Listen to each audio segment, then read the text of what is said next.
Gabi mga kaibigan. So ito na, andito po tayo ngayon sa labas.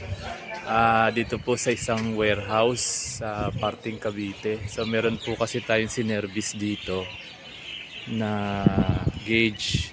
So dinala ko na rin po yung gauge na ire-repair ko dito. So galing sa isang customer natin. So ngayon pala ay September 12. Okay, na Thursday. Okay. So nagpadala sa atin si Boss Darwin Darul. Okay, Darwin Darul from Datu Halun Street, Poblacion, Bonggao, Tawi-Tawi. So maraming salamat po Sir Darwin. Sa mga kaibigan, ito po ay panel gauge po ng ng Hilux. Okay. So binuksan ko na po siya ng mga kaibigan para at least hindi po siya time consuming.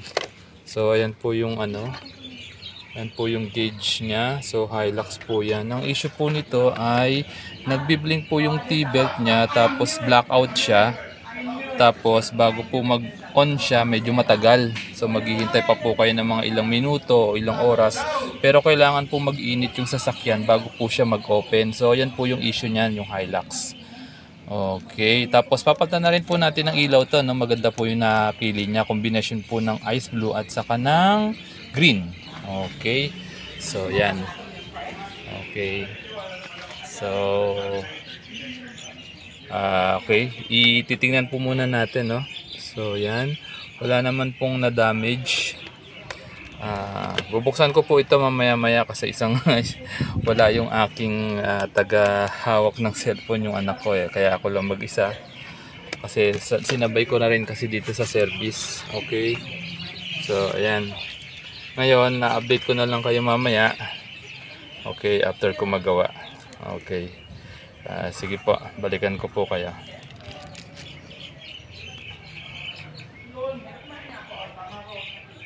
Mga kaibigan, Sir Daryl. So ito po yung continuation ng video ko, no? Dito ko na lang po ginawa sa bahay kasi po yung mga customer ko po nagsidatingan na yung time na ginagawa ko po siya doon, kaya hindi ko na po ito naisingit at at the same time medyo gabi na rin po doon sa area.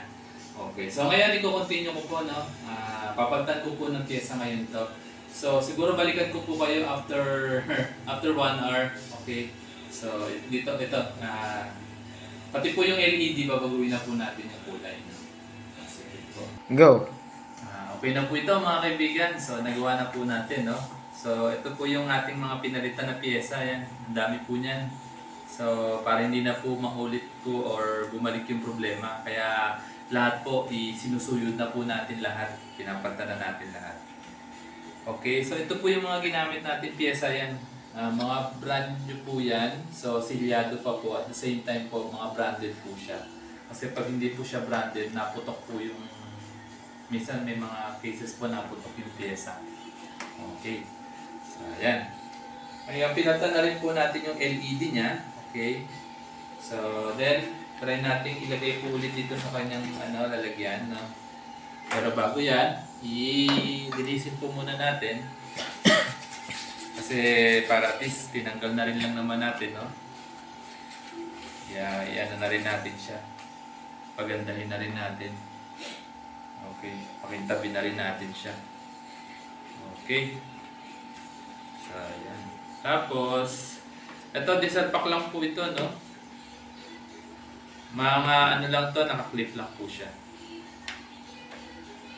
Okay, yan. Yun. Okay na. Tapos niyan, isunod nyo po itong tong LCD. Ingat lang po ito sa LCD kasi brittle. Masyadong maano kasi ito bubasagin to. Okay. So, yan. Tapos, pag sinalpak nyo po yan, make sure lang po na walang natukod. Kasi pagka mahirap pong isalpak yan, ibig sabihin, baka mabali po yung pin kasi may natukod sa kanya. Okay. Tapos niya, ito, linisin po natin to para maging makintab siya. Dumi na kasi ito Yan. Matibay naman itong plastic na ito. Hindi siya nalutong. Maganda yung materials niya. Yan, ganda na. May din na siya. Okay. Yan. Ganda na. Bago na siya. Okay. Then itong secondary cover po, linisin din po natin siya. Yan. Okay. Pero mamaya natin siya ilagay. Ilagay muna natin itong mga needle. Okay. Yan. Okay. Then ito pong needle, itong pinakamaliit po, dalawa po itong pinakamaliit. Okay.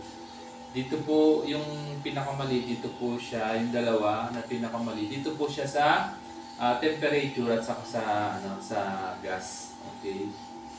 So ibaon niyo lang po 'yan, tapos ilagay niyo lang po doon sa kung saan po siya nakatapat ng bago niyo tinanggal. Mas maganda kung lalagyan niyo siya ng ima-marking niyo po siya ng lapis bago niyo tanggalin para alam niyo kung saan po yung setting niyo.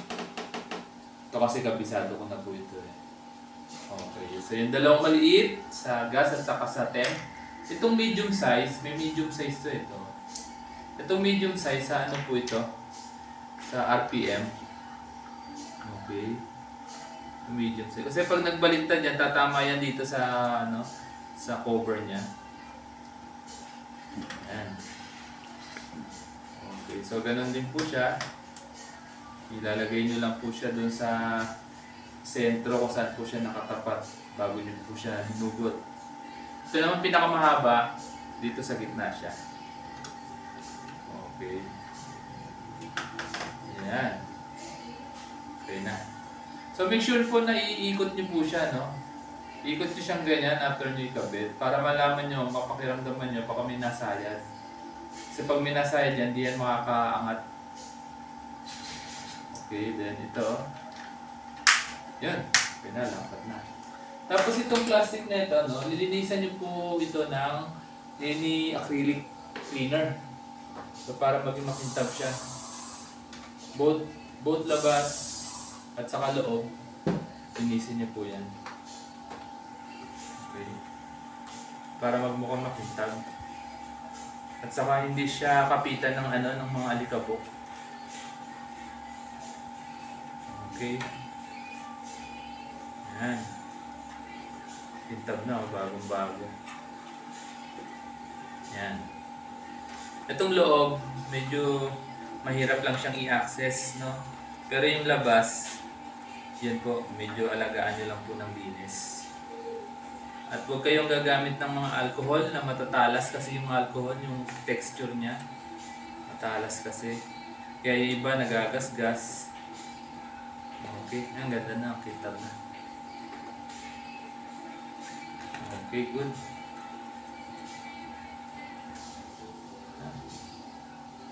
Ganda na.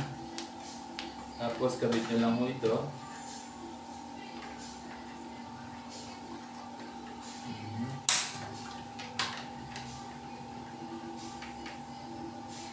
Okay. Yan.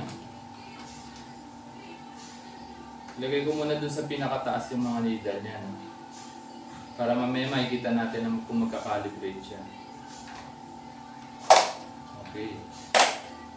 Yan. Okay. So, ito na po. So, ngayon, ito po, kung makikita nyo, nasa taas po yung kanyang mga needle. So, ngayon, ipapower up po natin siya. Kapag good na po yung inyong gauge, magkakalibrate yan, bababa po yan sa 0. Tapos, magkakaroon po na siya ng odo. Okay. Makikita nyo na po yung numbers dun sa odometer nyo. Ngayon, kapag may problema po, hindi yan magre-response. Kung saan po siya nakatapat, hanggang doon lang po siya, hindi po siya bababa. Tapos wala rin po kayo makikitang odo kung may problema pa po yung ginawa nyo. So, okay. At hindi nyo po napalitan lahat ng pyesa. Ayan, ito, power po natin. No? Ingat lang po sa pagpa-power up kasi may polarity ditong supply natin. Pag nagkamali yan, nasusunog po yung gauge. No? Okay. 1. Tapos yung kulay ng ilaw natin ay kombinasyon ng ice blue at saka green. Okay. 1, 2, 3. Tingnan niyo po kung bababa, no? 1, 2, 3. Yun, no? Ayun, bumaba na, ho. Okay na ho siya. Ang odometer reading niya ay 207. 738. 207,738,000. So medyo mataas na rin pero average lang po ito ng ganitong katagal na sasakyan. Mga 2006, 2007. Ganun. So ayan, okay na po. At saka yung ilaw niya maganda. Oh. Ice blue dito.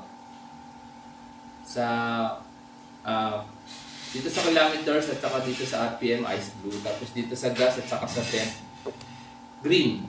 So medyo hindi lang po magbo-bloom yung kanyang kulay kasi kailangan po nakasalpak po siya sa sasakyan. So minimal lang po yung sinupply ko dito na voltahe para to make sure na maprotektahan din po yung gauge niyo. Pero sa sasakyan po, pag sinulpak niyo po yan, kontrolado na po yung supply doon. Okay. So, ayan. Okay na po ito. Pwede na po itong i-ship bukas. Ayan, Sir Daryl, maraming salamat po sa inyong suporta. So mga kaibigan, yun pong details po ng panel gauge service ko. Nandun po sa bawat vlog nito na sa description. At the same time, pati yung cellphone number ko at kung saan po ako nagsiservice. So pakicheck nyo na lang po. Maraming salamat po at magandang gabi sa inyong lahat.